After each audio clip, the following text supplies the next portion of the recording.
Well. You know my motto. I don't make believe, I make believers. Family, I'm your gracious host, drummer boy 1980, hailing from the Carolinas, Columbia, South Carolina to be exact. I hope you had a good day today. If not, you know the old adage, ask yourself why and remember, happiness is an inside job and it will always be an internal affair. With family, we back again today with a reaction from none other than Dr. Umar Johnson himself, the Pan-African. But he has some things to say, and I'm going to get back with you. I'm going to call your attention to the screen, family. Let's go. And unfortunately, so many of our African immigrant parents come to America thinking they better than us. That when someone like Dr. Umar Johnson wants to come to the African community in America and say, let me train your parents on how to advocate for their kids, they run away from me and run to the damn white man. Because he gave you refugee status. From a damn war that he started. When I try to help you, you run away from me and run to the white man because he gave you refugee status. And so now you think you've been blessed by God because the white man gave you refugee status in the United States, a refugee status that wouldn't even be necessary if the white man didn't start the war that you had to run away from in the first place. And then they tell you to stay away from black folks in America. So y'all get to America, start acting like y'all don't know who we are. But your damn kids is being special educated, miseducated, and black immigrant youth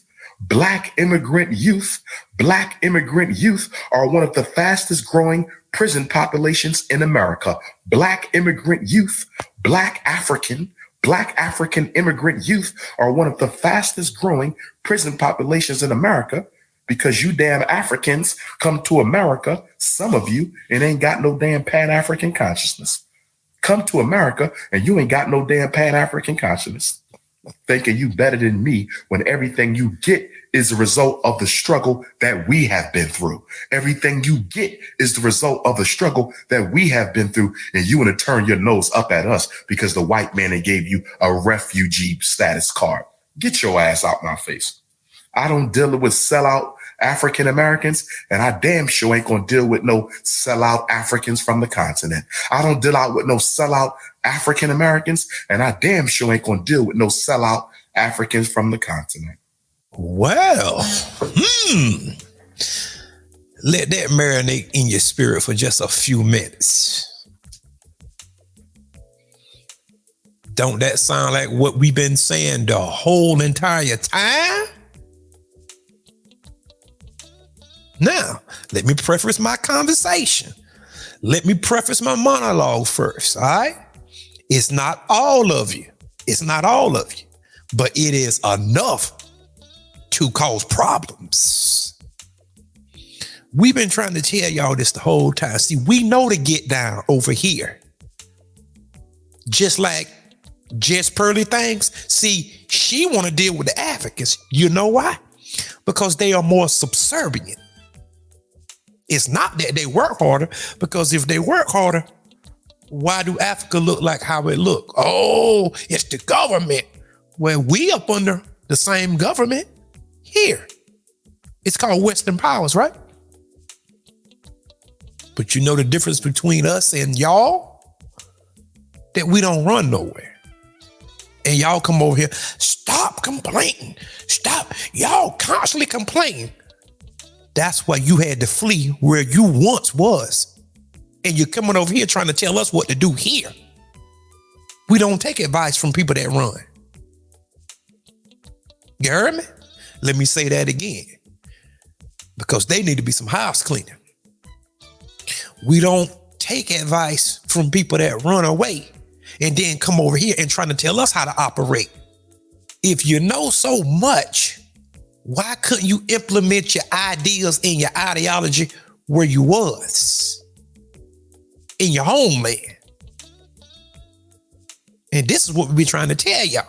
And Dr. Umar Johnson is right. They come over here and they act like they better than we are. And how did you get here? People fought for you to get here. Hand, tooth, and nail. Because there wasn't no African presence over here in large numbers like that. It was not. And like how he said, the African youth, the crime rate is high, but they don't talk about that. What they do is they actually will go commit crimes and then call them African Immigrants. What that does is lump us all in together. So it make it look like the people here are committing all these crimes. No. And I'm going to drop this on you. And I know this going to upset you, but you know I don't care, right? And if you really want to get down to the crux of it, most gangs are in the city, the major cities. Where are immigrants at? A majority of them. I'll wait on you. Where are the immigrants at? Los Angeles is full of immigrants.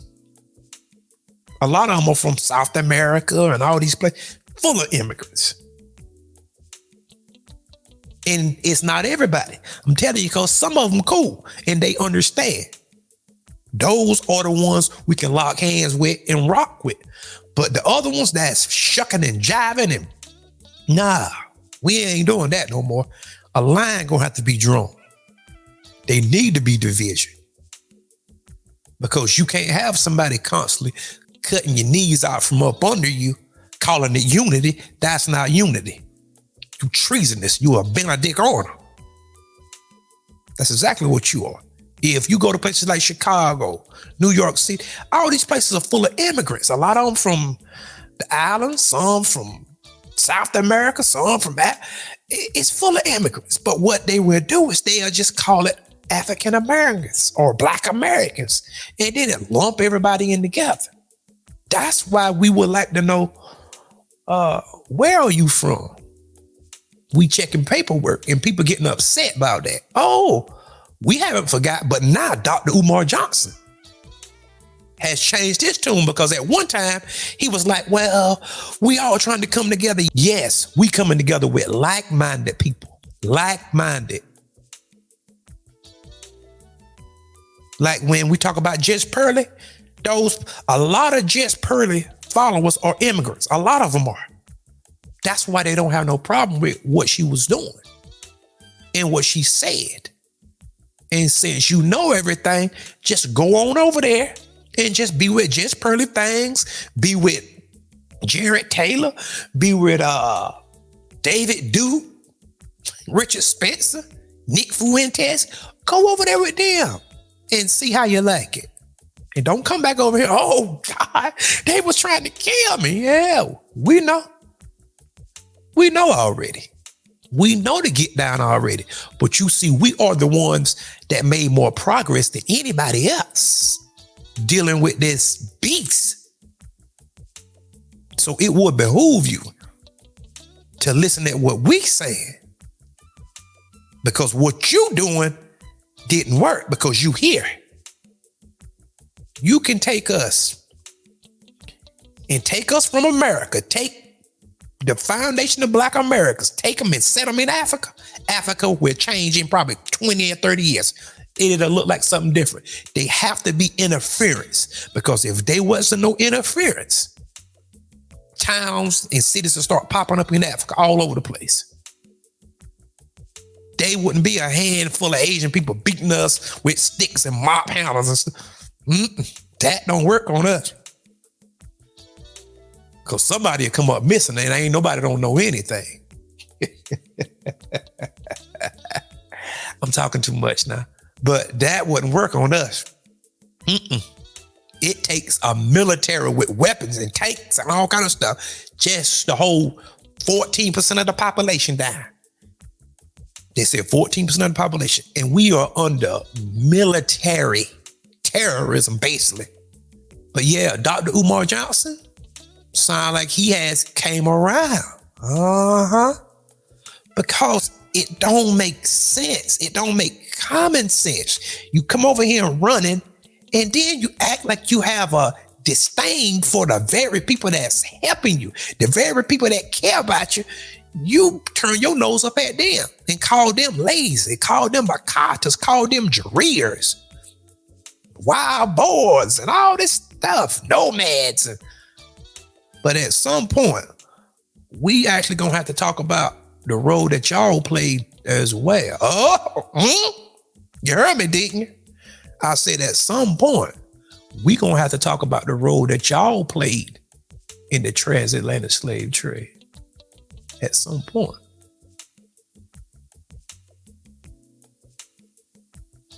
But I do rock with my family in the diaspora.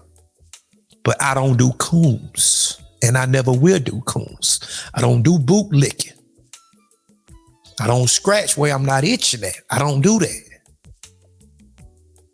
If you see your people in a crunch and you sit back and you come up with every excuse in the book to try to justify the mistreatment that's being put upon your people, I don't want no dealings with you.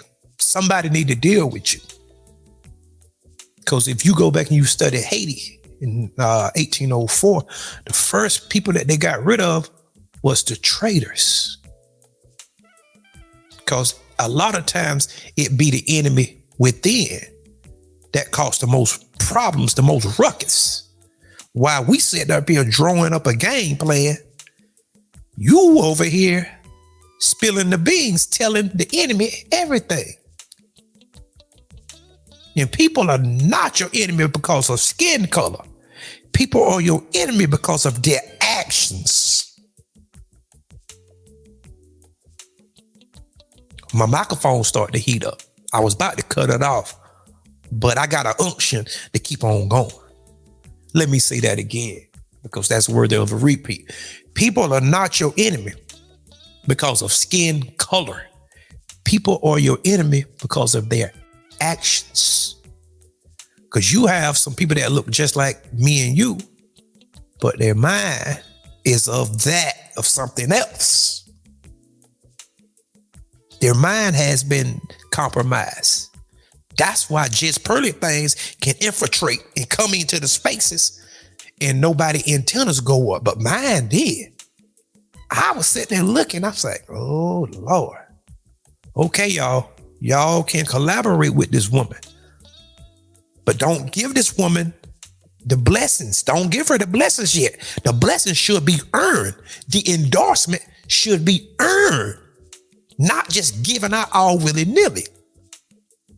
And that's most Black people downfall. They want to be validated. They want that pat on the head from Miss Ann. They want to be validated by someone that looks other than what they look like. They want to be validated so bad. And you don't think those people can see that on you? That's why they feel comfortable to come. And she sat right here and played everybody. Got her numbers up. And the minute she got her numbers up, she started to bare her fangs at that point. And everybody sitting around looking stupid. She brung one of the preeminent white supremacists on a podcast and didn't give him no pushback whatsoever. No counter, nothing. Let him sit there, and she agreed with mostly everything that you said. Oh, I love Ben Shapiro. Oh, I love him. Come to find out, her manager is Ben Shapiro ex-manager. Y'all gonna learn to quit being so loving and accepting of everybody. That's the problem.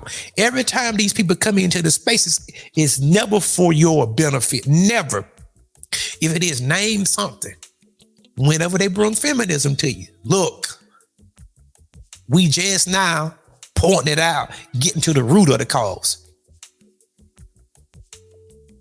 Margaret Sanger came to you. She came to the church and saying that they actually was going to use the pastors. When Hillary Clinton came to you, Nancy Pelosi can't tell you. Was it anything good? Was it anything good? This woman sat there and said out of her mouth that slavery was exaggerated. And if you can find the whole video, she talked about that there were certain slave owners that had good relationships with the slaves. I wish I can find the full video now. I will show you. On further down, this woman was saying they had good relationships with the slave owners now. And you got these Negroes up in these spaces defending this. Talking about they don't see nothing wrong. I know you don't see nothing wrong with it, but whenever it comes to bite you in the back, I don't want to hear your mouth when everything hits the fan. Because them tears are going to taste so sweet. Because we try to tell you, we try to warn you. But shout out to Dr. Umar Johnson. We've been trying to tell y'all. I'm down for anybody that's willing to accept the truth, whether they're black, whether they're white, whether they're Asian, whether they're Mexican, whoever, as long as you're willing to accept the truth. See, I don't play this little game. Well, I might offend the people. Well, I'm offended. And nobody is worrying about offending me. Therefore, I'm not worrying about offending you. It's just as simple. We don't play games on this side. Coons get dealt with. Guys, I'm out of here because I'm tired. I'm sleeping, all right? But you know what I need for you to do for me. And I do appreciate you in advance, all right? Peace and blessings to all of y'all, all right? And thank y'all for supporting me because I'm up to 5,800 subscribers now, and I'm growing gradually, all right? But until next time, peace. And remember, there is more.